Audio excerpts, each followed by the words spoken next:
Hey guys, Tina here, the Critical Virgo. Welcome back to another Fragrance Fridays. If you're new here, welcome. Just so you know, I put timestamps everything down below. So if you want to fast forward to something, that's what they're there for. We are still making our way through this Sawalef line by Swiss Arabian.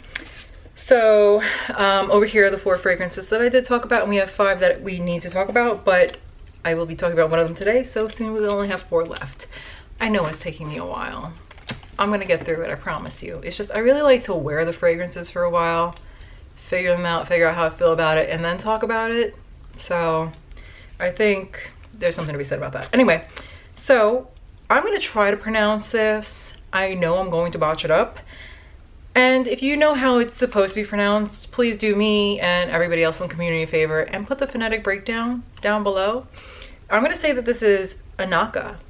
Anaqa, A-N-A-Q-A. Packaging looks like that, like the other ones. Has really beautiful gold.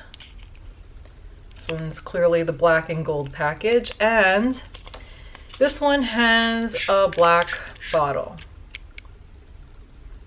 And this fragrance, along with the last ones that I have to talk about, also came with a little note card, and I really love how thick this cardstock is. Love the attention to detail on this.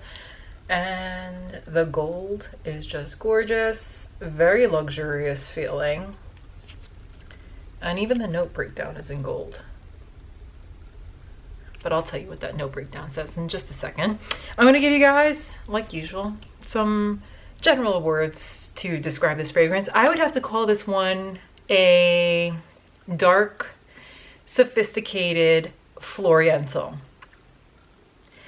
That's exactly what it is.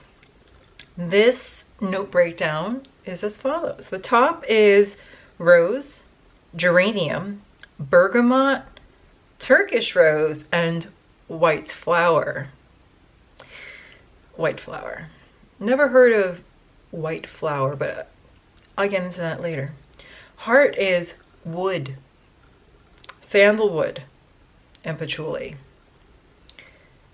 Wood, very descript.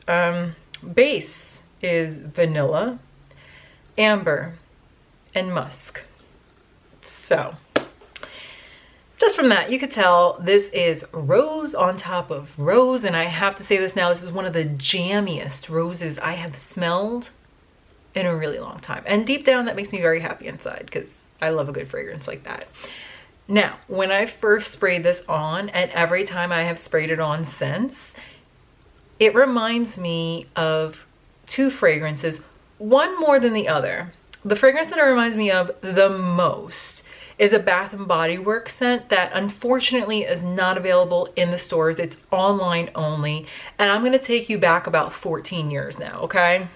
Gosh, how long has Bath & Body Works been around? I remember it like in the 90s. They've been around for a while. Anyway, I digress. So I don't know if many of you have smelled or remember Black Amethyst, but immediately I was like, oh my God, I've worn this scent for years, but ages ago. What was it? And it was killing me. I was trying to rack my brain, and then it came to me. I looked up the notes, and there's a lot of similarities. So Black Amethyst has peony, sandalwood, patchouli, and amber, which most of them we know from this note breakdown are included. I am going to say the white flower in here has to be maybe like a white peony, because this just reminds me too much of that scent for it not to be. And I can't think of anything else, like any other white flower, that reminds me of anything else that this smells like. So I'm gonna go with that. If there is in fact a white flower that is called white flower, please put it down below, send me a link. I'd love to find out. I just don't know. I don't know everything, you know.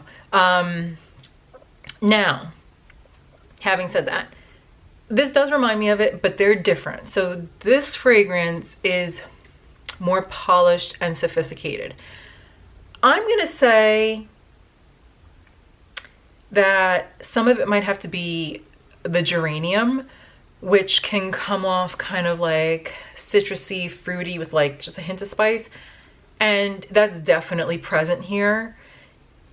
Also, I'm gonna have to say that there is, for the wood, some sort of oud, because in some respects this fragrance also reminds me of Noir de Noir by Tom Ford, minus the saffron, and that fragrance also shares a lot of similar note breakdowns, right? So we have, I think it was oud. There's also, I had to look this one up, I'm sorry. So for Noir de Noir, top is saffron, middle is black rose, truffle, and floral notes. And then the base is patchouli, vanilla, argarwood, and oak moss. So clearly some similarities there. I'm gonna have to say again, the wood in this one would have to be some sort of oud. It's not a very oudy oud, it's very subtle, but it definitely adds like a layer of class, sophistication. The opening in this is just my absolute favorite. I have to say that this is a very linear scent, so I'm not going to be describing like the difference between the opening and the dry down, because for me, I don't notice very much of a difference at all, other than just how loud this is. I love loud fragrances. I love a scent that's like, here I am, people, and it lingers in the room when I leave, so you can always remember me. I'm one of those oversprayers that you either love or you hate. Most people hate, but it's just so in your face, and I love that. Okay, the way this wears is the projection longevity, insane, absolutely insane. I can smell this all day. I'm saying I'll put this on in the morning at like 8 and it'll still be there by 8 p.m, 9 p.m, right before I take a shower. It stays in my clothes for days. I can smell it when I get in the car because it's just on my seatbelt, so my car smells really lovely. The projection on this, I smell it all day. I always know it's there. I never go nose blind to it. I can wear it every day and it's just there. I don't know why I haven't gone nose blind to this one yet, but I just don't. It is what it is. I don't know, but I really like that. Now, as far as versatility, this is a struggle because it is a very powerful scent. You know, obviously depending on how you spray, that determines a lot, but overall, I'm gonna say this is not the most versatile fragrance. I really think this one is best reserved for cooler months, date nights, things like that. I can see a lot of people being offended by this in an office because it is, again, quite powerful, very floral. But if you're able to wear this when I work, then hey, good for you. I do. But I know a lot of our people in the community just can't because you might be working in healthcare, etc. As far as gendering goes, I'm gonna have to say this one leans feminine. All fragrance is unisex. You know, I know plenty of guys who love wearing Noir de Noir. I just think that with the extra level of rose going on in here, might appeal a little bit more to the ladies. But I could definitely see men wearing this. It is very unisex. Just in my personal opinion, I think feminine more than masculine.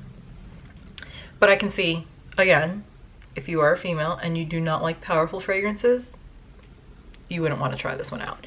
This is not a safe blind buy. You definitely want to try this one before you buy it. I'm going to leave it at that. As far as pricing goes, this falls like the rest in the line.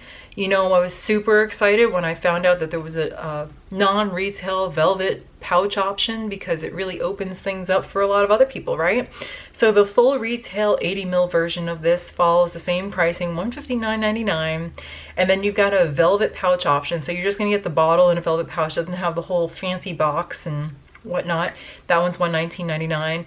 And then if you wanted to sample this one out, you can get a little sample 3 ml bottle like this for $2.99. I think that's a steal. Honestly, this little bottle has lasted me a while. You guys know I'm a classic oversprayer. I'm talking like sometimes 10, sometimes 15 sprays, at least 8. Okay, at least 8. But this has lasted me a while. I cannot spray that heavy with this. When I wear this one, it is literally maybe 1, 2, 3, 4 sprays and I'm out the door. And this is from an oversprayer, okay? So if you're not an oversprayer, you might just want to do one and you're good. So an 80 ml bottle of this would last you a really, really long time. I think price point is definitely good value, I would even consider purchasing this. Now I know when I'm done with this whole sample discovery set, I'm going to let you guys know what my top 3 are. My birthday's coming up, so hey, maybe one of these will make the cut. I'll let you guys know. Anyway, as always, I hope y'all enjoyed this. If you have any questions, you know where to put them. Till next Friday. Bye.